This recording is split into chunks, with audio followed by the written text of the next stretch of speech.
शिवेति मंत्रमुच्चरन् कदा सुखी भवाम्य। हम प्रार्थना किया है भगवान से, हे महादेव ये मेरी सोने की लंका कब तहस नहस हो जाएगी, ये मेरी रानी पटरानी कब मेरा शरीर से दूर हो जाएगी। अरे शिवेति मंत्रमुच्चरन् कदा सुखी भवाम्य। हम मैं अपने मस्तक पर शिव लिख करके भस्म लगा करके कब शिव शिव कहता हुआ घूमूं महाराज।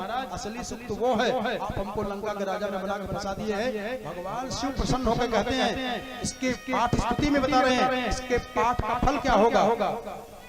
भगवान शंकर जी कह रहे हैं कि ये पाठ जो करेगा कोई भी उसको स्थिर लक्ष्मी की प्राप्ति होगी। तस्य स्थिरां रथ गजेन्द्र तुरंग युक्ता लक्ष्मीं सदैव सुमुखीं प्रददाति शंभो। इस शिव तांडव का कोई प्रदोष के समय, संध्या के समय, जो समय पे आप सुन रहे हो, इसलिए तिहाई चौथाई सुनाए हैं। कहते हैं किसका अगर कोई पाठ कर दे नियम पूर्वक तो तस्य स्थिरा रथ गजेन्द्र तुरंग युक्ता लक्ष्मीं सदैव सुमुखीं प्रददाति शंभो। हम लोग लक्ष्मी की पीठ देख रहे हैं। एक बार लक्ष्मी जी और शनि देव कहे हम दोनों में कौन अच्छा है। अब गए, एक आदमी से पूछे तो डर गया बेचारा, किसको बताए हर को बड़ छोट कहत बड़ दोष। अब कौन कहे कि शनि महाराज आप खराब लगते हैं, उसके ऊपर ढैया 7:30 शुरू हो जाए। अब एक पंडित के पास गए दोनों, पंडित बड़े बुद्धिमान, कहे आप लोग जाओ दोनों लोग वहां और एक वृक्ष है उसे छू करके आइए तब हम बताएं। तो शनि भी गए और लक्ष्मी जी भी गई। लौटे तो पंडित जी ने कहा शनि से, महाराज आप पीठ बहुत अच्छी लगती है।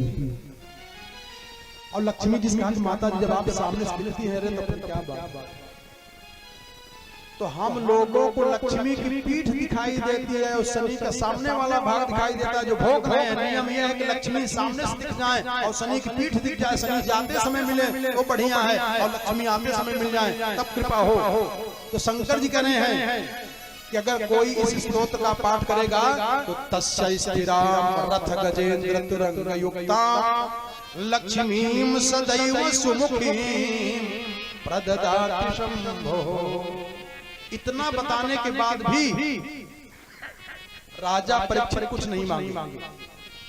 ये सब बता रहे हैं कि आपको ये चाहिए तो इनकी पूजा करो, ये चाहिए तो इनकी पूजा करें। आयु बढ़ाना चाहते हो तो सुनील कुमार की पूजा करो, लक्ष्मी चाहते हो तो श्री देवी की पूजा करो, और विद्वान बनना चाहते हो तो शंकर जी की उपासना करो। ये कुछ नहीं बोले तो कहा अकामः सर्व कामो वा, कोई कामना न हो। अरे अकामः सर्व कामो वा मोक्ष काम उदारधीः तो तीव्रेण भक्ति योगेन यजेत पुरुषं परम।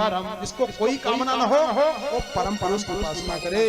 इसको बताए तब सुखदेव जी महाराज से राजा परीक्षित ने कहा कि गुरुदेव कुछ पूछूं। कहा पूछिए। कहा इस विश्व प्रपंच को परमात्मा ने कैसे बनाया, अकेले बनाया किसी और को साथ में लिया। बिना दो के कारण से किसी वस्तु का निर्माण नहीं होता है। उपादान कारण, निमित्त कारण, बिना इन दो कारणों से किसी वस्तु की उत्पत्ति हो ही नहीं सकती है। तो इस संसार को परमात्मा ने कैसे बनाया। तब सुखदेव जी जान गए कि चेला पक्का इसको भागवत की कथा सुनाना पड़ेगा, ये हल्का नहीं है। तब यहाँ मंगलाचरण किए हैं सुखदेव जी महाराज। और जो ये कहे इस संसार को परमात्मा ने अकेले बनाया, इनके साथ और कोई रहा है, अकेले यही निमित्त कारण है। कहा नहीं, अन्योन्याध्यास कारण है। अकेले यही उपादान कारण, निमित्त कारण स्वयं ही बने हुए हैं। तब जब ये प्रश्न किया है राजा परीक्षित ने श्री सुखदेव जी महाराज से, तब सुखदेव जी यहाँ तुरंत ध्यान मग्न होकर के और मंगलाचरण कर रहे हैं। नमः परस्मै पुरुषाय भूयसे सदुद्भवस्थान निरोध लीलया गृहीत शक्ति तृतीयाय देहिना अंतर्भवायानुपलक्ष्य वर्त्मने। अब यहाँ मंगलाचरण करके कथा सुना रहे हैं और कहा भूयो नमः सत्रजिनच्छदे सतां असंभवायाखिल सत्त्वमूर्तये पुंसां पुनः पारमहंस आश्रमे व्यवस्थितानां अनुमृग्यदासु से। और बड़ा सुंदर किए हैं, कहा यत् कीर्तनम यत् स्मरणम यदीक्षणम जाकर नाम सुनत सुख होई मोरे आवा प्रभु सोई। श्लोक का अर्थ देखें, कहा यत् कीर्तनम यत् स्मरणम यदीक्षणम यत् बंदनम यत् क्षमणम यदर्हणम और लोकस्य सत्रो विधिनोतु कल्मषम् तस्मै शुभद्रस्रवसे नमो नमः। और उन भगवान को मना रहे हैं, किन भगवान को? कहा तपस्विनो दान परायशस्विनो मनस्विनो मंत्रविदः सुमंगला और क्षेमं न विन्दन्ति विनाय दर्पणम्। ये श्लोक को जानो, अब काम हो जाएगा। कोई कितना भी बड़ा मंत्र वेत्ता हो, कोई कितना भी बड़ा जप करने वाला हो, कोई कितना भी बड़ा मंत्र दृष्टा हो, लेकिन क्षेमं न विन्दन्ति विनाय दर्पणम् तस्मै शुभद्रस्रवसे नमो नमः। जैसे ध्याता ध्यान ध्येय, प्रमाता प्रमाण प्रमेय, ज्ञाता ज्ञान ध्येय, दृष्टा दृश्य दर्शन, ये तीनों का एक संबंध है। एक भी अगर इसमें से मिस्टेक हो जाए तो तीनों का अपने आप विलीन हो जाएंगे। ऐसे ही कहा कि क्षेमं न विन्दन्ति विनाय दर्पणम् तस्मै शुभद्रस्रवसे नमो नमः। उन परमात्मा को जो बड़े बड़े कोई तपस्विनो दान परो यशस्विनो मनस्विनो मंत्रविदः सुमंगला और क्षेमं न विन्दन्ति विनाय दर्पणम् तस्मै शुभद्रस्रवसे नमो नमः। बड़ा सुंदर कह दिए हैं, बहुत सुंदर कह दिए हैं। अगर ये गुण किसी के अंदर आ जाए तो न ब्राह्मण न क्षत्रिय न वैश्य न शूद्र। कहा किरात हूणांध्र पुलिंद पुलकसा आभीर गंगा यमुना खसादया और ये चपापा यदुपाश्रया शुद्धं तस्मै प्रभ विष्णवे नमः।